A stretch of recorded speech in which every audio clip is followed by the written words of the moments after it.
Mr. President, pia nakushukuru na nashukuru kamati yote ya bunge ya Changamwe. Mr. Speaker, Rais ana haki ya kwenda Mlima Kenya. Mr. Speaker, Rais alipokuwa Nairobi, kulikuwa na gavana wa Nairobi, kulikuwa na wabunge wa Nairobi, kulikuwa na women rep wa Nairobi. Na hii yuenda Mlima Kenya utakuwa na wabunge wote.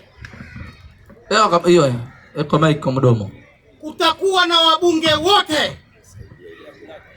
Mr. Speaker, hii ziara ya Mlima Kenya itazaa matunda makubwa sana kwa jamii ya watu wa Mlima Kenya. Rais atafanya kazi kubwa sana Mlima Kenya. Mlima Kenya ndio walochagua hii serikali. Kwa hivyo Mlima Kenya nina imani kutakuwa na wabunge, kutakuwa na maseneta, kutakuwa na magavana, kutakuwa na MCA katika msafara wa rais. Mr. Speaker, mimi nina imani kubwa sana Mlima Kenya kutakuwa na mabadiliko makubwa sana ya maendeleo, kwa sababu rais anaelekea Mlima Kenya, anaelekea kwa mambo ya maendeleo. Siasa bado kabisa. Na hiyo safari ya rais ya Mlima Kenya, nina imani kutakuwa na wabunge kutoka ODM, kutakuwa na wabunge kutoka vyama tofauti tofauti, watakuwa katika huo msafara. Mr. Speaker, nina imani kubwa sana, ziara itakuwa na matunda kwa jamii ya watu wa mlima na kwa jamii ya Kenya nzima.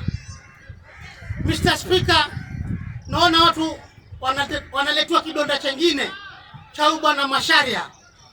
Mambo yaliyofanyika, mbona kutuambia kipindi hicho? Yuaje kutuambia sasa? Hayo mambo yashapitwa na wakati. Sisi ndio tuko kwa serikali. Nasema kweli wanabunge ama nasema urongo?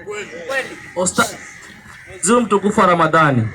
Kuna umri ukifika mtu anastahili kutubu dhambi zake. Amen. Je, Macharia kwa umri alionao ni makosa kukiri na kutubu?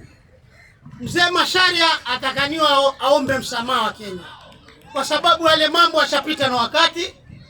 Asilete tena kile kidonda. Mr. Speaker, Raila kura zake zote huo yuwashinda, lakini huu ukora ambao unaofanyika Kenya hii, safari hii haturushi tena mayo. Safari hii haturushi mayo kabisa, wala hatuendi barabarani. Safari hii tuko ndani ya serikali. Mr. Speaker, safari hii hatuachi hii serikali kabisa.